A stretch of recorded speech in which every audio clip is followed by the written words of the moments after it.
Ladies and gentlemen, welcome back to the YouTube channel. Here for another video, and today I've got one of my special coaching students, Iestyn Kraus. He's been working with me for the past couple of months, and today we're just going to be running through Iestyn's journey, asking him a few questions about appointment setting, sales, his journey, how he's got to the point of, where he's at now, some of the advice he's going to be giving to, new people starting in sales or new people in their journey. Me and Iestyn have been absolutely cooking the past couple of months, and it's going to be a real deep dive into his journey. I'm going to ask him a few questions, and it's going to be super insightful. Okay, the first thing I want to start with as well is, obviously I know Iestyn, and anyone here who follows me on Instagram, you definitely know Iestyn. Iestyn features on my Instagram practically every week now because of just how well he's doing in sales and how much his progression has been. But I'm going to give Iestyn the time to first of all introduce yourself. Like, who are you? Tell us a bit about you, and for the people on the channel who don't know who Iestyn is, who have never been acquainted with Iestyn, walk us through that, bro. Yeah, Iestyn. Recently quit my 9-to-5 job to take on appointment setting full time. Been with David now for about 2 months, and realistically that's what's made it happen. But yeah, it's great to be on here, and today I'll be telling you all about my story from when I first started working a 9-to-5 full time, the long hours, trying to get into appointment setting as a full time thing, and obviously to where I am today. And yeah. And let's start about that, because obviously, Iestyn, we haven't just known each other since, you started working with me 2 months ago. We've been acquainted for a decent amount of time now. Iestyn is one of the alpha setters as well. But Iestyn, bro, it goes a lot deeper than, the first 2 months we've been working with each other. Way deeper than a lot deeper than that, but not just, sort of us knowing each other, but also your sales journey as a whole, bro. Every single meetup we've had with, the alpha setter boys and Temi, you've always been there. I want you to tell us a little bit and tell the channel about you, where you started from, your sales journey and how you've got into sales, and kind of give everyone the clear view of, what it sort of looked like the past year or so, transitioning up to this point, bro. Because there's a lot more than just meets the eye. Yeah, a lot. Yeah, so I've always wanted to have the financial freedom of working from my phone and things like that. But I was always one of them guys who just thought everyone's a guru, impossible to do, and I always thought they'd all selling the dream. But I bought random courses and things, and just thinking I'm just gonna just do it overnight. But it obviously doesn't work like that. But stumbled upon appointment setting, which was what's got me here today. And I actually paid to be in the alpha setter community. Probably the best investment I've ever made to actually invest into my future. And yeah, so I started off my journey. I was earning £100 now and again. I went from months I was earning £50 a month, and I just thought, I've earned a bit of money, so I'm doing all right. Do you know what I mean? And then from your phone, right? Yeah, from my phone. Money you make from your phone, you think you're rich, even if it's £20. Yeah, literally. I was just making random money here and there, but it was never anything that I wanted to achieve. But because I always had that, I had my 9-to-5 at the time, and obviously it was a safety net, and I just thought I'm making extra money here and there, so I don't really need to scale anymore. And I was just got comfortable, which is quite bad really, because you always want to. Obviously, I always wanted to earn a lot more than what I was earning, but because I always had that safety net of a 9-to-5, it was it wasn't really a rush to get to where I wanted, kind of thing. But then I was stuck on some bad offers and things, and obviously David knows about that too. And we're gonna get into all of that. But Iestyn, bro, obviously you started sales. It was about May time. Yeah, it was about May last year. Yeah. May 2024. Okay. Yeah. Ever since then, life's looked completely different.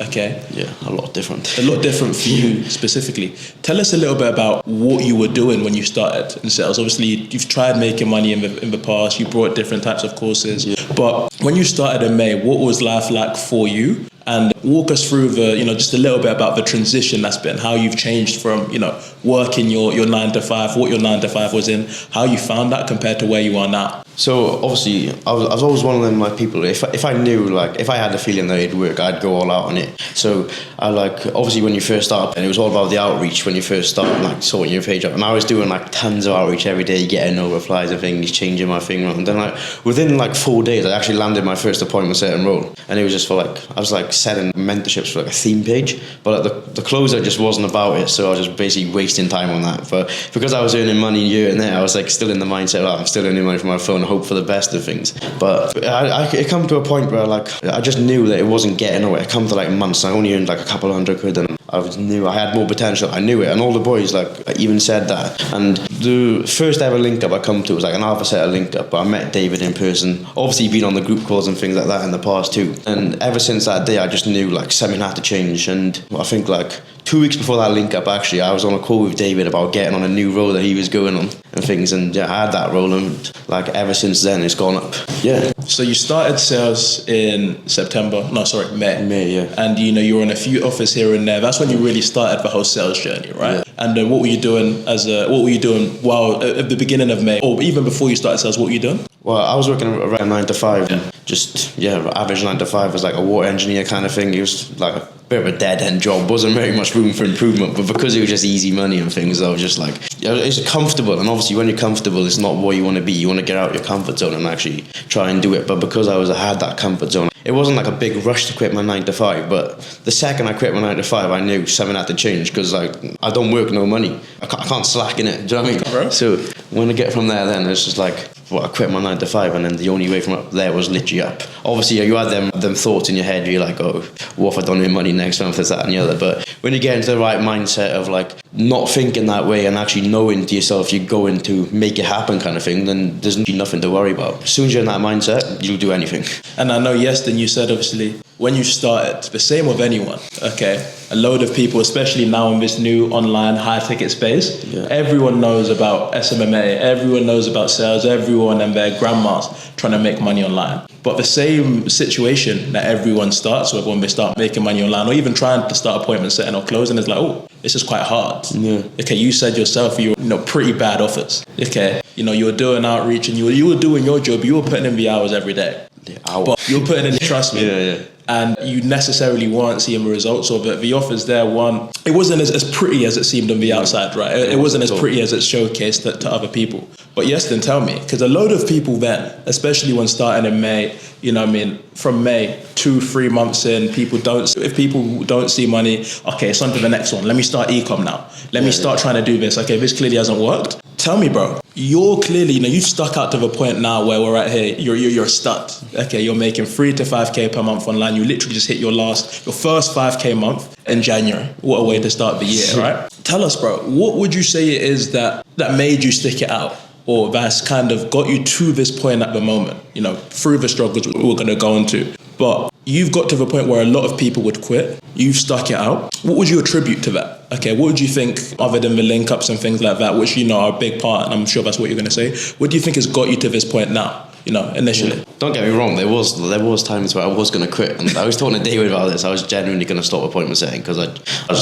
was like, come on, I'm putting all this time in and nothing seems to be happening. But like he mentioned something on one of the coaching calls I had to him. It's like delayed gratification, and I was like, yeah, but how much of a delay is it going to be until I do it? Following month 3K, and then I was like, from there. But I always had a feeling in sales that as soon as I earned money off my phone, and it was pretty easy, that I earned 100 quid in a month, and it was easy. And if it was that easy, why can I not do it again? So I don't know why I would have quit at the start. If it happened once, why not? Why can't I do it again? And obviously I've been on some bad offers since then as well, which I was going back to nothing again. But yeah, when I moved on, I'd say it's about seeing the potential, and I believed in myself that I was going to make it happen anyway, regardless what the case was. It's all about self-belief, bro. Yeah, literally. We had a little mastermind yesterday, and the consistent theme was ego. Having the self-belief, no matter what, I'm going to make it happen. No matter what, I'm going to smash my goals. And a big part of that, I feel like, is the network you put yourself in. Yeah, 100%. When a load of people start trying to make money online, they try and go the lone wolf mode. We've all been there. We've all wanted to start making money online. No, I don't need anyone. I can do it myself, right? But even just going back to all of the meetups we have with the boys, the out there community. I'm building the Scale Your Sales community as well with people like you, Bruno, and just all of us being around each other. How much would you say that your environment, speaking to people like me, speaking to people like Temi, Yomi, making an effort to drive from Wales? Because if you boys don't know, Iestyn is from Wales, if you can't tell by his accent. We're in London right now, okay? I know people that literally live in London but can't make the time to come to meetups we've got or come to events. But Iestyn will more happily drive 3 to 4 hours every single time we've got an event going and that shows the dedication, and that's the reason why you're smashing it at the moment, bro. But how much do you think the network that you've got around you, and that we've been able to build with me and you and all of the other boys, how do you think that's helped you? It's been an important part, because down with where I'm from, I'm not doubting no one and things, but no one was really into online sales and things, and no one still really knows what I do now. They just see random results of my story and things, and just be like, what are they doing and things like that. Think you're a guru. Yeah, they're called gurus. Seen the scheme. Far from a guru doing 100k a month, like they say. But yeah, like the network, being around the guys who were in the position where I want to be in the future is like really important, because I was stuck in a point where, like, I'm nothing against 9 to 5s and things, because that's where we all start, right? But if I'm bored people who are in 9 to 5s, like, how am I ever going to get to that 10, 15k a month person who, when I'm not even with people who can even fathom making that money in their life? Like, that's like what, people's 4 or 5 months wages. So yeah, it's like, I'm not really going to get nowhere. So something clicked in my head and I was like, I need to like go and talk to guys and see what they think about it. And like, I come to London for the first link up, and no joke, I must have asked David about over 100 questions every day I was with him and things. And then, but he had the patience to answer me for every little stupid question I asked and things. But yeah, it was genuinely like, your network is genuinely your net worth, because it's been a big change for me and what I can gather in my career, and like what in the last 6-7 months where I've been into appointment setting. But yeah, and like even the opposite of group calls, when we're just asking the questions on there and things, and like going over everyone's, even other people's opinions who are in the same position as me, is still good, because they're trying to get to where David, Temi, Yomi, all them are too. But it's good to know where we all stand and what their plans are as well, and to get to where they want to be. And what you just said there is super important. Alex Hormozy says something about that as well. Like, obviously everyone's heard the law that, you know, you are the 5 people you hang around with the most, which is so true. And this is why you've been able to just become a G through osmosis. Okay. You're also an average of the people who you compare yourself to, who you try to impress. Yeah. Okay. Yeah. There's a reason why people in small areas or small towns, they don't have big aspirations, or they don't have big goals if they're not on social media, if they're just around people that are in their neighborhood. There's a reason why those guys don't have big goals, is because at the end of the day, the caliber of people who they have to impress is so below the bar that you just have to be a normal person. Does that make sense? You just have to turn up. TikTok, exactly. The people around them, or the people they're comparing themselves to, aren't anything of substance. Okay. But a key factor, or a key thing that I see in every single person who is successful, is they compare themselves to people that are successful. Okay, if you want to become a millionaire, if you want to become a billionaire, you want to become 10 to 15, 20, 30 per month sales. And I'll do it as well. You are going to do it. We're going to make it happen. But you want to become just a legend in sales. Yeah. Who are you going to compare yourself to? Your boys from down the road, or someone who's actually doing what you're doing, who's completely further ahead of you, and someone who you know is you can learn from and become that person? Yeah, well, obviously the person who's either already been in the position that I want to be in, or working towards that goal as well, because I'm not going to really learn off somebody who has no interest in what I do, and like still thinks to this day I'm lying about what I earn and like things like that. Like, I can't really lie about in-person results I've generated for someone, you know what I mean? Of course. Like, yeah, but obviously the person who's helping me get to that position, or wants to be in that position as well, so we can obviously work together to get to that place, both know what we're doing to get there and things like that too. So, well, tell us, Iestyn, because like we said, the journey has never been that smooth, and you touched on it a little bit, but let's dive deeper into that. Let's dive deeper into some of the biggest issues that you found, or some of the struggles, because I know a lot of new appointment setters, or a lot of beginner appointment setters, are going to be watching this student interview right now, and a lot of them may be in a position that you were in without even realizing it. Okay. When you first started appointment setting, or when you first started and you're going through the struggle phase, give me 2 to 3 things, or just give me some of the main points that you felt held you back. Okay, the main things that you felt held you back, and then we can start to talk about the changes you made, the changes you implement to get yourself to now, and how someone else can kind of do that.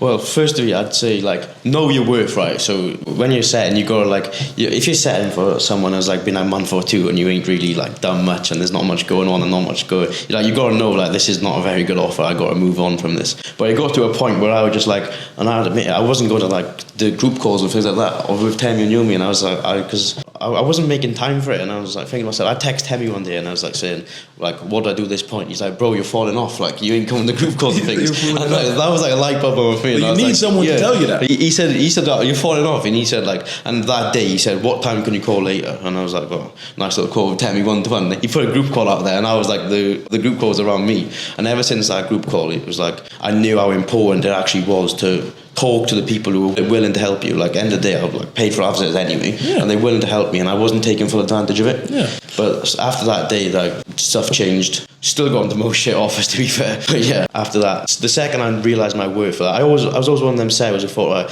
I'm doing all the work, this is just like part of the process and things, but there's only so much you can actually put in where you don't get results, and you've got to know that it is a bad offer. Yeah. So that's one thing there, bad offers that you said, right? Before we started working with each other, one-to-one, you were on some shocking offers, and we're not going to name and shame. We should, but we can't go that. You were on some bad offers, okay? So bad offers is number one. Appointment sales watching this video right now. One thing about that Iestyn changed, the moment he changed it, is he knew his worth. He knew that, bro, why am I on this offer that I'm not getting paid for? There's no systems around me. Why am I on this offer when I know that I know I'm a good appointment setter? I need to be on better offers. Okay, because when you were in this stage, you weren't a beginner appointment setter, bro. No, I was still there's people earning like 2-3K a month for doing it. You weren't a beginner appointment setter. You had some skin under your game, and you were still on offers that were sort of, it's bad to say it, but you were on offers that were essentially below you. Okay, so realizing your worth and realizing, okay, I need to be on good offers that fit my skill and my end goal, that changed a bit. But also, Iestyn, we started working with each other in how many? Like 8-9 weeks ago. So I'm not good with months, bro. About 2 months, isn't it? About 2-3 months ago. We'll say about like November time. November. About November time. And ever since then, that's when the sort of we've spiked up a little bit. Okay, and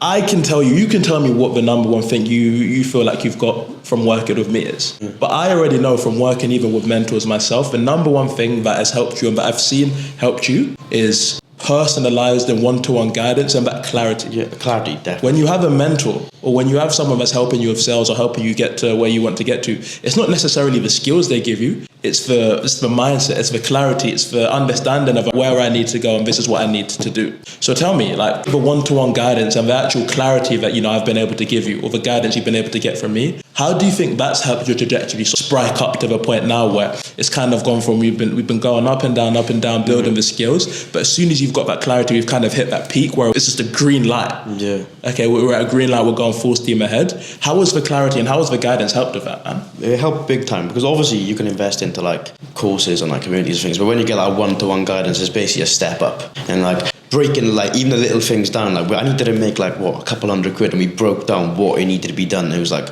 X amount of calls, X amount of closes and things like that. But like even to the point where, and I went to plan, it was like last month, we were sitting in the Indian food and my 5K month got hit while I was eating my Indian. And I showed David, I was like, the close is happening. It happened in the Indian. And like, if it wasn't for that like little step-by-step thing, just breaking down, it was long and boring. Like the call was like half hour breaking it down, how we're going to do it. And I was like, I don't think this is going to be possible, David. He's like, yeah, it'll be possible. And I was like, 2 minutes before midnight, the 5K come through. And it was like, done. It's reverse going to go. Yeah, literally. In order to know where you want to get to or know where you're heading to, no matter how boring it gets, you need to figure out exactly how you're going to get there. Yeah. You can't just shoot in the dark and just go through the motions because you're just coasting. Be another 4 or 5 years and you're like, I've got nowhere near closer to where I needed to get to because I haven't had a plan. Yeah. Okay, the number one thing that we focus on and that you get from me is we create a plan and I make sure I give you every single tool necessary to get there and to achieve that sort of plan. Yeah. Okay. So, you hit your first 5K month, whilst you were in Tiki-Taka, whilst you were in the Indian business, which was amazing. Temmie's birthday, your first 5K month, Aman hit his first 10K month. Just a great weekend for the boys. But tell me some of the changes, because I've seen a lot of changes in you, bro. Genuinely, ever since we started working with each other. Okay, there's countless things I can ring off, and I'm gonna ring them off after as well. Okay. But I want some of the biggest changes that you've seen in yourself or that you've made that have got you to the position now where, you're clearing 5K per month from your phone whilst you're in an Indian restaurant, but just living life, moving in London for the weekend. Yeah. Tell me, bro, biggest changes. Self-belief was a big one because when I come to you, I was a bit like confidence, like believing in yourself was like being like the biggest thing. I never thought, like I said at the start, I didn't even think it was going to be possible to even make this amount of money with my phone and things. But self-belief, planning out your days is key. I used to just wing it, wake up, set all day, just wing it, book a couple of calls, and I'd book tons of calls, but yeah. And just having that planning, just working hard, not giving up was a big thing. Because I was like, at some points, like I said, I was going to give up and just stop it. But yeah, believed in myself, knew I was going to do it, had that funny feeling I was going to do it, and I've done it. But we don't stop there. Mindset and planning. When me and Iestyn, you can agree, when we first started working with each other, bro, the mindset and your self-belief of what you could do, I'm sure you won't mind me saying this, was in the bin. Yeah, it was in the bin. It was genuinely in the bin. We'd have calls and you just riddled with self-doubt. Yeah. Even it's natural. Doubt is natural with everyone. I still feel doubt every day. I'm sure you feel doubt all the time as well. 100%. But worrying or just at the end of the day, every single person that has achieved their goals, that have got to where, a position of status, they've all been in the exact same position as us. They've all had doubt. They've all had limited belief, okay? But the moment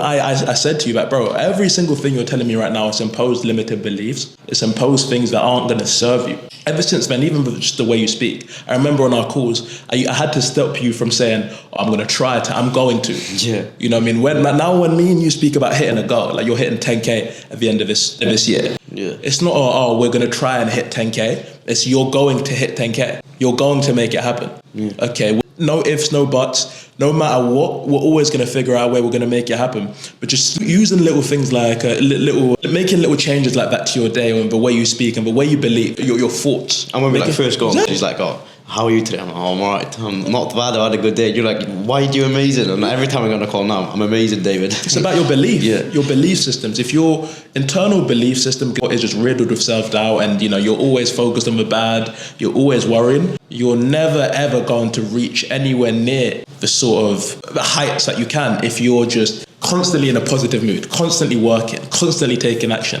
constantly doing what you need to do. Okay, so the one-to-one mindset, or the mindset, the planning, all things that have changed significantly in the past, and it's pretty evident that as soon as you've changed that, because you've always been a hard worker, you've always put the inputs in. Always done that. But putting in the inputs isn't always enough. As soon as you change the mindset aspect to it now, so you're doing it happy, you believe it's going to happen, and you're doing the work.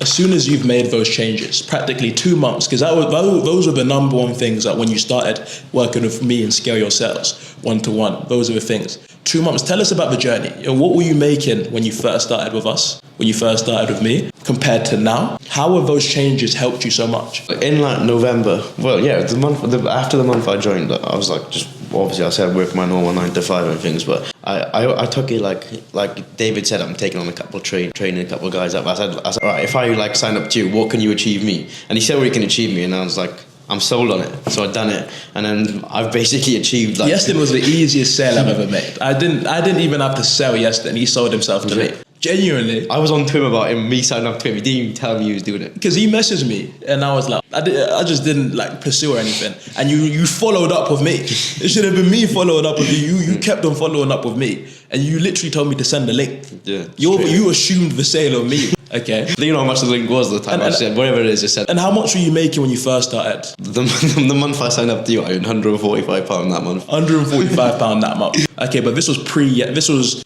with Iestyn, with not as good mindset, not as much belief in his, a load of doubt and a load of negative thoughts in what I like to call your inner matrix. Ever since you've made those changes, the progression shift is so inevitable. You're a stud in everything you do. Okay, you can make money now. You know how to fight, bro. You're confident. Okay, you're articulate. You're making content. We've even started to post in the TikToks and Instagrams, the Reels, the YouTubes. Okay, you've been able to become such a different person. I know you told me earlier that your mum has even noticed how much of a change you've made. Yeah.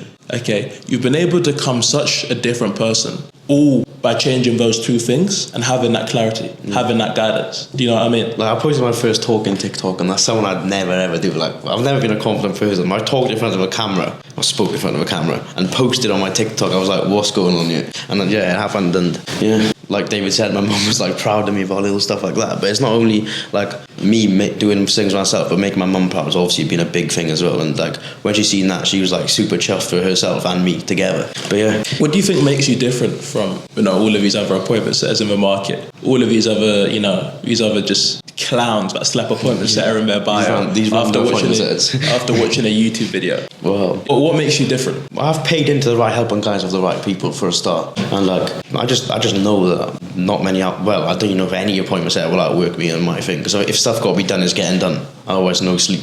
No sleep, right? Yeah, and I don't really think like there's appointment setters out there who can they're booking calls and things, and they're doing this, that, and the other, but they're just appointment setters, right? They're not wanting to pay that extra amount of money to invest in it, because they're already earning $1,000 a month or whatever they're earning, but they don't want to my mindset, $1,000 a month is, I'm still broke in it. Exactly. I want to be earning more than that.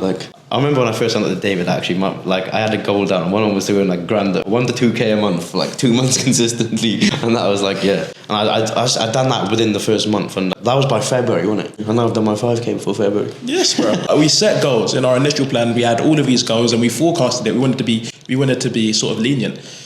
Most of the goals he's had, we've already smashed them. We've still got some big ones that we're working towards, and we're going to chip away. We're about to get into the sort of what the future looks like for Iestyn. But going off onto why, I think that there's not many better appointment setters out there than me. I just like the work rate out there. People don't really like. People are just like appointment setters are happy just making like a couple of grand a month and things. But when like you've got the goal to hit, there's more than a couple of grand a month. You'll do whatever it takes to become that appointment setter that needs to be out there and that's actually doing things with these people, not just booking a couple of calls a day and things. You know what I mean? Yeah. So Iestyn, bro, tell us, bro, at the end of the year, or we'll start the end of the year first and then further down the line. You're part of Scale Your Sales now. What are we working towards? And what does the future look like for Iestyn Krause? 6 goals by the end of the year to David, like big goals. Like obviously the small ones can be done. That's down to me to do, and I can't rely on someone to do them for me. But like 4 of the 6 goals have literally been done. Like I had a goal down to quit my job by like March, was it? March, April? And I'd done it in mid-January, so that's first 5k month done. That was like the middle of this year to hit my first 5k month. And by the 2nd of January it got complete. What was it? 1 to 2k was one of the goals. Well, that's literally done as well. What I don't know. We've got a lot of goals. You've covered a lot of the main ones. Obviously, you want to get into site management. You're gonna have your own little agency, go and start helping other setters as well. And that's all in due time. Thing with Iestyn, he understands the progression. He understands he needs to be that guy before he can teach other people to be that guy. And we're well and truly on track to making that happen. Okay. But one of the main things was like becoming a manager. Like realistically, anyone could be a setter manager, but if you're not a good setter, you can't really be a setter manager. Like so, there's managers out there. Like I've been on some offers. I'm better than a manager. Like hands down, better than a manager. And I was writing the scripts out for my. Do you know what I mean? What sense is that making, innit? And Iestyn, bro, you're on a few offers at the moment. Okay, you're on an offer that's managed by me as well. What are some of the results you've been able to generate for your sales clients? Well, like I think my results first come out when I was on like an offer David put me on. I was only on for like 5 days, innit?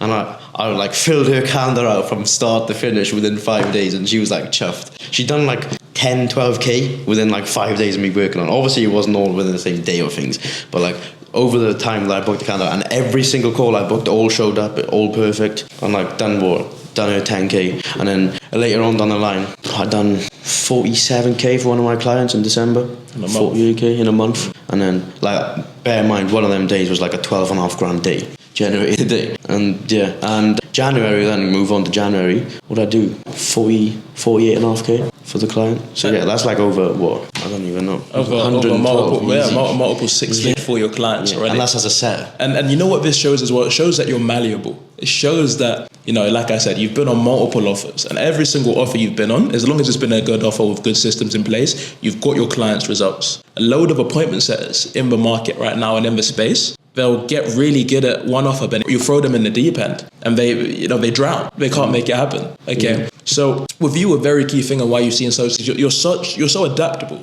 Does that make sense? Like obviously, no matter what, it's always going to be hard. No matter what you start. Some of you boys know. Exactly. It's always going to be in the trenches when you first start. It's the same for everything. Me and Tammy, we've moved out to London. We've been building this door-to-door sales office. Okay. It's always going to be the trenches. It's always going to be hard when you first start. But the one thing about you is just you're so malleable and you don't give up no matter what. Okay. Give us a dive deeper into why, and like why that drives you. Because there clearly has to be a lot of drive for you to, no matter what situation is thrown in your way, you get over it and you make it happen. Tell us a little bit about the thought process behind why, no matter what you're thrown into, you can make it happen. And well, there are some negative thoughts to go in there as well, don't get me wrong, but like started appointment set, if I'm just going to give up on a little, like a little offer that's a bit bad for a week or two, I don't know why I'd even give up on that. This just doesn't make sense, because there's a reason why I started. I'm not stopping until I'm getting to where I want to be. But I have like full thing. Like obviously I'm on offers now, and like if I said to David, like what if something goes wrong with this offer and things, but like he said, we like move on and like make more money on the next offer. But like I was always a bit like skeptical about all that. But now I'm in the mindset where like wherever offer I'm on, I know I'm gonna do good well. I know I'm gonna outperform everyone that's on the offer. Undeniable self-belief. Undeniable.